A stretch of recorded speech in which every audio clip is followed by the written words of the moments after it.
What's going on YouTube? K-Lump back at it again from Wild Child TV.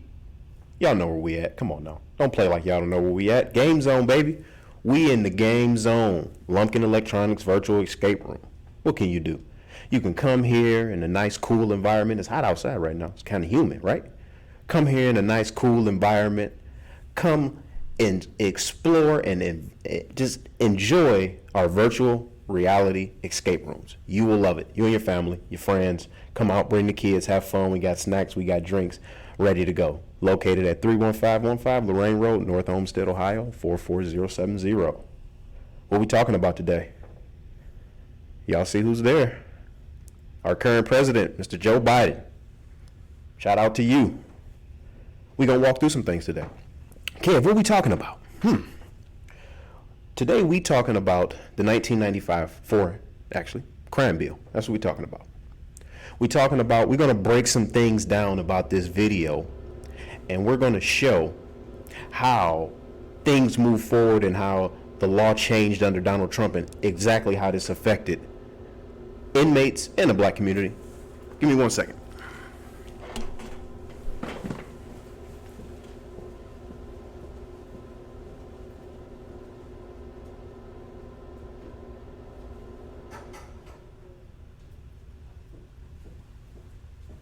Machines running. I don't like the noise in the background, so I had to get rid of the noise. Y'all know what I mean. You understand. We keep it real around here. We do our thing. All right, back at it. We're talking about the 94 crime bill, right? So we're going to talk about what Trump did and what bill was passed under Trump and the ripple effect that had throughout the whole prison system, okay? So we're going to walk this through. We're going to be breaking some stuff down. Stay with me, okay? That's all I ask. You're going to learn some things, okay? You're really going to learn some things. You're not going to want to miss this. Let's play it. If you have a piece of crack cocaine no bigger than this quarter that I'm holding in my hand, 1/4 of $1, we passed a law through the leadership of Senator Thurmond and myself and others, a law that says if you're caught with that, you go to jail for 5 years. You get no probation. Okay, he already stated, if you got a piece of crack in your pocket, no bigger than this quarter, that you go to jail for 5 years. I want you to understand the real implication of those words, the real implication behind it, okay? This was initiated being called the war on drugs, okay? Under Reagan. They're passing a bill that says if you have this much crack in your pocket, you go to jail for 5 years. What is the implication of that? That mainly the person who will be walking around with this much crack in their pocket would not be a dealer, would be a user. And you would be putting users in prison for 5 years. Think about that now. You're going to be putting mothers 5 years, fathers 5 years, uncles 5 years, kids 5 years, 5 years, 5 years, 5 years. What happens then if you catch the person with this much crack? That's how the person who had this much crack got it. So you putting users and people who are addicted behind bars, destroying families, and you're doing it strategically. Let's keep going. We gonna get through it. Just rock with me, okay? You get nothing other than 5 years in jail. Look at him Judge smiling. doesn't have a choice. Let's stop right Now, there. I want you to just remember these points when we breaking this down. The judge has no choice. Remember those words. That is critical for the bill to work. That is a key critical element that the Senate and the government had to do in order for this to work. And I'm going to show you why. The fact of the matter is, we've gone from there all the way up to saying under the leadership of Senator Thurmond, and I'd like to suggest that I take some small credit for it myself as well, and others, the presiding officer, that there is now a death penalty. And we passed it a couple years ago. If you are a major drug dealer involved in the trafficking of drugs and murder results in your activities, you go to death. It's funny it stopped on Trump 2020. Let's talk about that. Let's go back. Let's go where you go to death if you are caught trafficking large quantities of drugs. We passed the death penalty. How did the people in the areas that crack cocaine hit the worst? We know those areas. Those areas had people who look like me. We don't play no games around here. We know what's up. Where we get the crack from? Where'd it come from? So you let it into the country so you can capture these people, and so you can kill these people, the very people you gave it to. You gave it to the black man. You did. We know. You gave it to him. You then passed laws to attack his customers that you created, and then you passed laws to be able to kill him off. When I break it down, we're going to break it down. Think about that for a minute. I'm going to go back and say it one more time so you can understand it. Think about that. We allow it to come in. Without us, it doesn't come in. Can't get in. The government regulates everything that walks into this world that's called America, okay? Without us, it can't get in. Let's let it in. But if we're going to let it in, we want it to go to a specific neighborhood, a specific location. So what do? First, we start removing manufacturing plants and jobs from these locations. Happened in Detroit, happened in Cleveland, happened all over. Now they desperate. Then we introduce new, fun, exciting drug. We give it to them. We let them police themselves. We let them do everything. Then we come take it all over. We get the low-level offenders who are addicted to this. Instead of getting them counseling and help, nope, throw you in a box, 5 years, no probation. His words, not mine. And then what we do is the person that we gave it to, remember, we handed it to you? Mr. Paul, remember we gave it to you, Paul? You go to death, Paul. No, Chuck, huh? You go to death. That's his words, not mine. You go to death. So a politician is sitting here who damn well guarantees you he knows how the drugs get into this country, and that people who look like me did not have access to that until they were given access to it. And then you did it what? You go to death. What does he mean you go to death? Does he mean that we're going to charge everybody and put them under the death penalty? Y'all taking that too literal. No. Let me tell you what death means, okay? The real meaning. You see, because if I die, I'm gone. I don't know what y'all talking about me. I don't know what's going on in the world no more. I'm gone. I'm finally at peace. My soul is resting. But if you give me 190 years in prison, you just sent me to death very slow. Oh, damn, Kev, you dropped a bomb.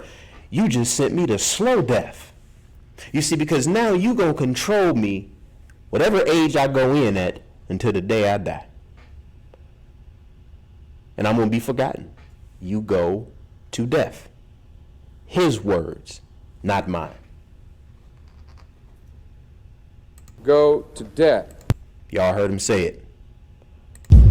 We got to do a shout out to Donald Trump for providing us that video. Thank you, Trump. Moving on. Now, let's fast forward. It took 27 years. Just gonna let that sink in right there. 27 years to see the effect and to change it. 27 years to say, damn, what we did was wrong. Let's change it. It took 27 years to get that done. You think they just figured it out in the 27th year that it was bad? The damage had already been done. Let's talk about it. Overwhelmingly passed. Shout out to CBSN. And again, this is Wild Child TV coming at you from Lumpkin Electronics Virtual Escape Room. Let's see what you got to say. A criminal justice reform bill on Tuesday night, delivering a bipartisan win for President Trump. The First Step Act, as it is known, would change sentencing laws, establish more early release programs, and expand job training meant to reduce recidivism. The bill will now go back to the House for... Let's stop right there. Let's talk. She said a lot of words. Let's break them down. Recidivism, okay?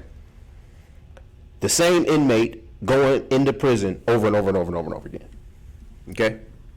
Let's talk about it for a second.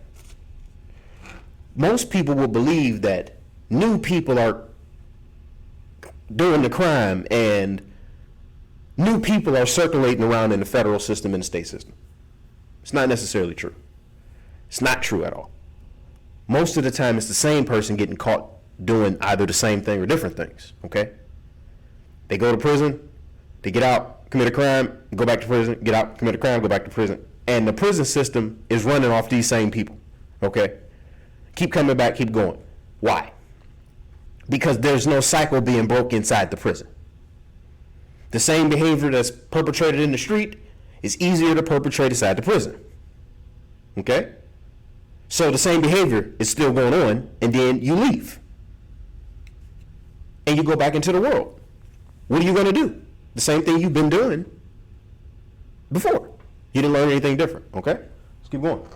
For consideration, where it is expected to be approved. The House passed its own version of the criminal justice bill last May. The president congratulated the Senate on the bill's passage, tweeting, "This..." Y'all don't understand until I really break it down to y'all the ripple effect that this had. You really don't know until I break it down to you. I'm going to show you how this action right here, completely changed the 1994 crime bill and how it did something. We got to go back to Joe Biden to see. Let's go. Will keep our communities safer and provide hope and a second chance to those who earn it. I want y'all to, let's write that down. Let's write that down. I want y'all to look at those words. Key word in that sentence. 2 words, actually. Second chance and earn it. Okay? Follow me now. Earn it. What is he talking about? You see, words on screen to the general public is just words. Oh, okay, yeah. If they earned it, they should deserve. Y'all don't even know what that means if you haven't been in a federal system or a state system before. What he means earns it is through good behavior. You get good behavior up front, your days off, your sentence up front at the beginning when you first enter the prison. Once you get those days off up front, it's your job to keep them. You do something stupid, give us some of them days back. Under the crime bill, the law has always stated you're supposed to get 57 good days off of a year sentence. This is why you hear some people say federal inmates only do 9 months out of the year, a 9-month year. This is why you hear that. Because you're getting 57 days each year off your sentence. If you earn it, second chance, right?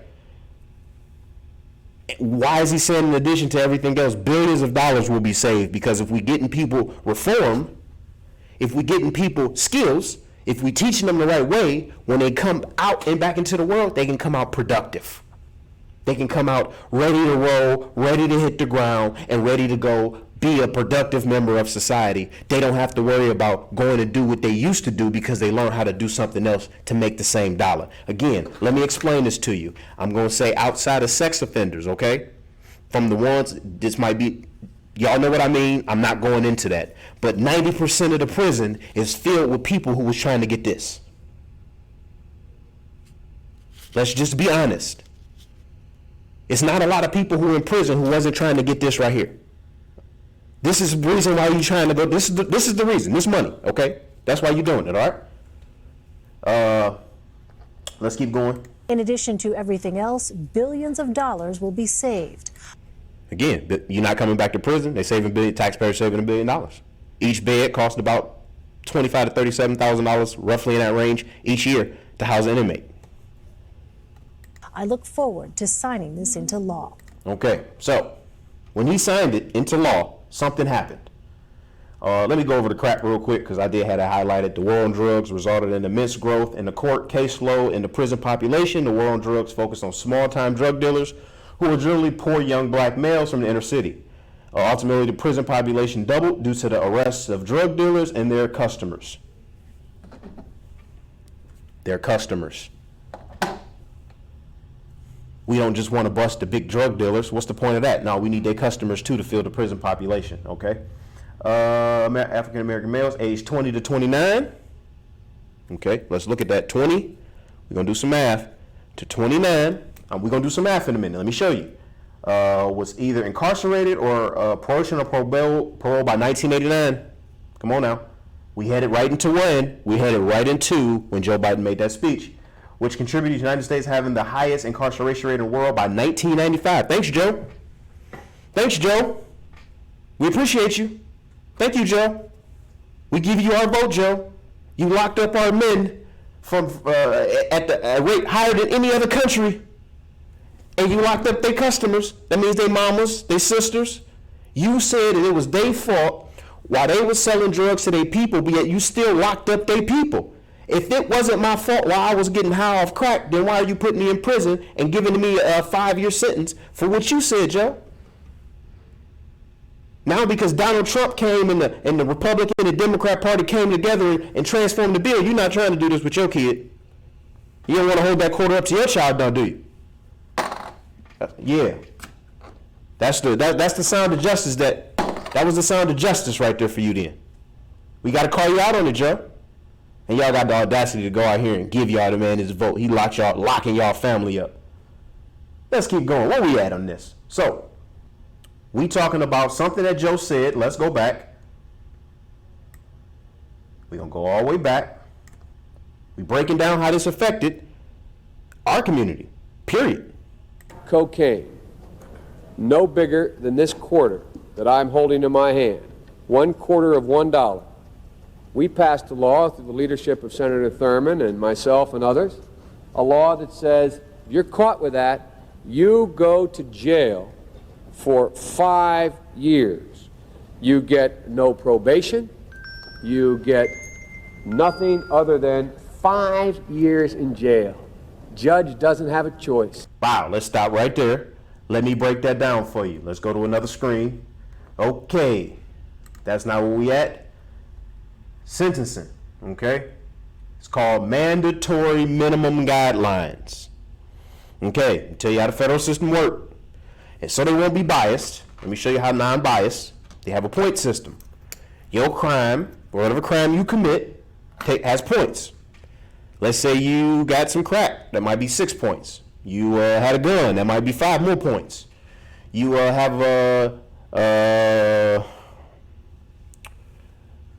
you assaulted somebody. Add another 10 points. You had 20 points, and you got 3 prior criminal convictions. Now you're in category 4, level 26, let's just say. And that has a sentencing range. And the judge can say, okay, based on what level you in, I can give you 100 months in prison, or I can give you 500 months in prison. It's all up to me. It's my choice as the judge based on what I heard in my courtroom. Yes? So let me run that down to you. You come in the courtroom being charged with this. You've never been a criminal your whole life. You are in category 1. 5 years. And the judge see this, and the judge got to give you 5 years. But let's say you had more than that. 5 years, 5 years, 5 years. Got to give you 5 years, 5 years. I got to give you 25 years. That's how much crack you had on you. I got to give you 25 years. Okay? Now follow me. Mandatory minimums. Look at what it says. Let's highlight it. Set by Congress, not judges. Required automatic minimum prison terms for certain crimes. Most mandatory minimum sentence apply to what? Drug offenses. So they give you the drug, they create laws to arrest you and your customers, to kill you, and then they create more laws to lock you up, and you ain't nothing you could do about it, and there's nothing that what? The judge can do about it. The judge cannot help you out. The judge cannot say, yeah, we know we caught Mr. So-and-so with 2 grams of crack, but Mr. So-and-so got a crack problem. Mr. So-and-so has a substance abuse problem. I'm going to sentence him to a substance abuse center to get help. Nope, can't do that. Can't help you out. 5 years, 25 years, 30 years, no matter what the circumstances was. I know you a mama of 5 kids, 7 years. I know you a dad and you take care of your kids and you the breadwinner, 10 years. I know you this, 10 years. I know you that, 15 years, and they throwing them out there like Skittles. Throwing them out there, and they throwing that time out there, 20 years, 40 years, 50 years, they throwing it out there. And guess what they doing? You are going to death, not my words, Joe Biden's words. What did Donald Trump do? Donald Trump reversed this. How did he do it?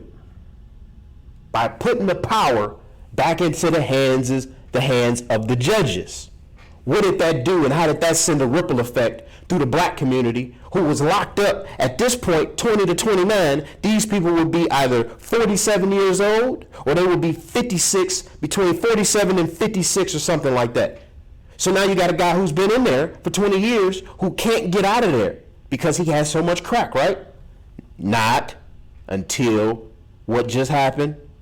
Trump passed the reform bill. What did that do? It gave prisoners an option to do something.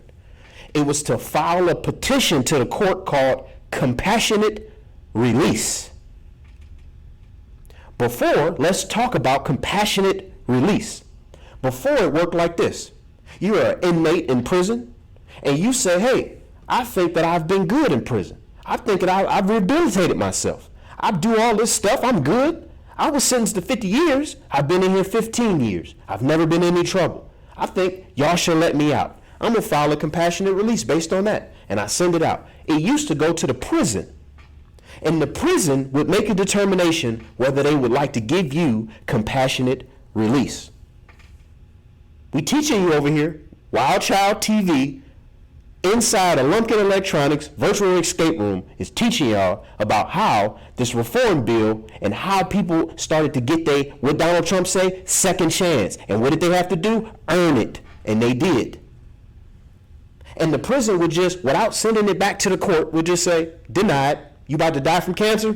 Denied. Your parents about to die? Denied. You need to do this? You need to do that? Denied, denied, denied, under the 1994 crime bill. Donald Trump passed a reform, and it did something magical. It did something magical. It took it away from the prison system, who is paid to house inmates. Why would I want to let inmates out? Why would I want to let prisoners out if I'm paid for them being here? Why would I want to give you a compassionate release?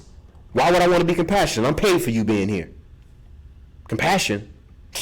My pockets need compassion, okay? Let's keep going. Now, you can file directly to your judge. Oh, shit. What does that mean, Kev? That means now, instead of the prison system hearing why you need compassionate release, it's your sentencing judge who, when they was listening to the court and the Senate, let's go back, okay? When the Congress took it out of the hands of the judge said, I got to give you 35 years, even though I think you need a rehabilitation. Under the new law that Trump passed, guess what happens? Now the judge can say, now looking back, I wouldn't have never gave you that much time. I just had no choice. My hands was tied. Now my hands is untied.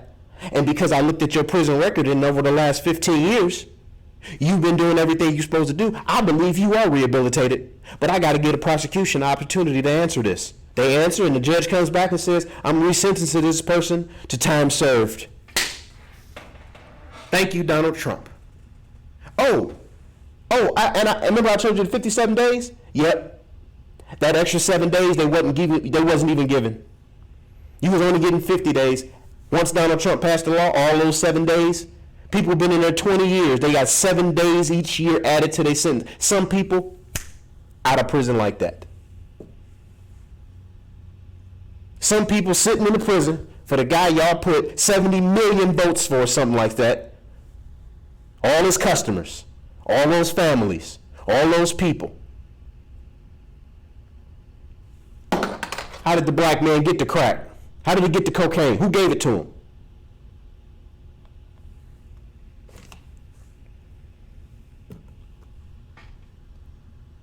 So when everybody over here running around talking about, oh, the Democratic Party this, the Democratic Party that, they do this, they do that. No, they don't. What they doing? They're not doing nothing. This is what they doing. They taking away freedoms. Now, the fact of the matter is, the fact of the matter we've is gone what, Joe? from there all the way up to saying, tell us, under Joe. the leadership of Senator Thurman, and throw him under the bus, Joe. That I take some small credit for it myself as well. Yeah, and he taking credit. Let's give him the credit. Huh? Others, the presiding officer, that there is now a death penalty. And we passed it a couple years ago. Okay. If you are a major drug dealer, involved in the trafficking of drugs and murder results in your activities, you go to death. We know, Joe. Tell us, Joe. So, Joe, is that what you going? Are you calling the FBI right now, Joe, and telling them to go arrest your son? Are you, Joe? Do you care? You should have this same heart, these same feelings. Why don't you have that, Joe? Huh? Oh, I know why, Joe. I know why. Because you love your son, Joe.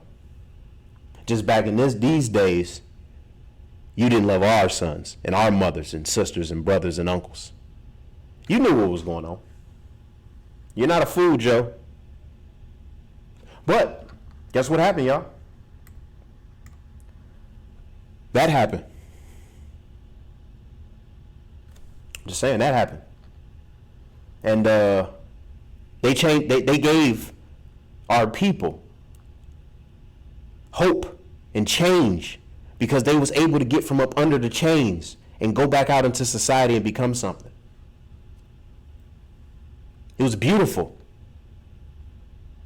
People who was never going to see the light of day, sentenced to life in prison by numbers, sentenced to Joe Biden's death, walking home and seeing their families and being able with their kids. And don't take my word for it. I just so happen to see it with my own eyes. So if anybody say, well, what did Trump do?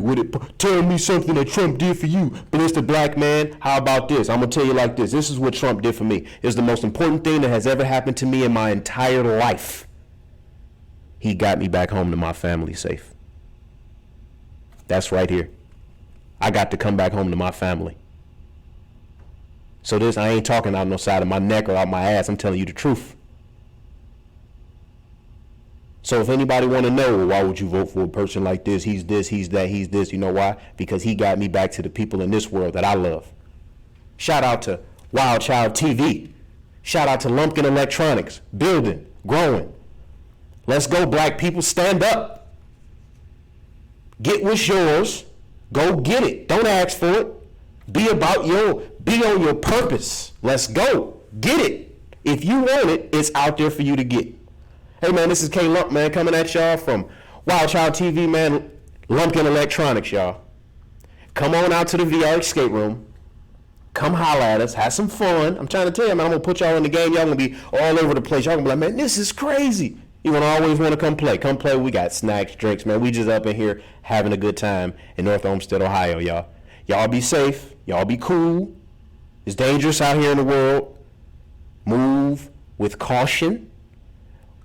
Take notice of your surroundings. And if you feel uncomfortable, remove yourself from the situation, my brothers, my sisters. Let's go, y'all. Standing ovation for y'all. Hey, man, it's K-Lump, man, coming to y'all. Wild Child TV, Lumpkin Electronics VR Escape Room. Peace.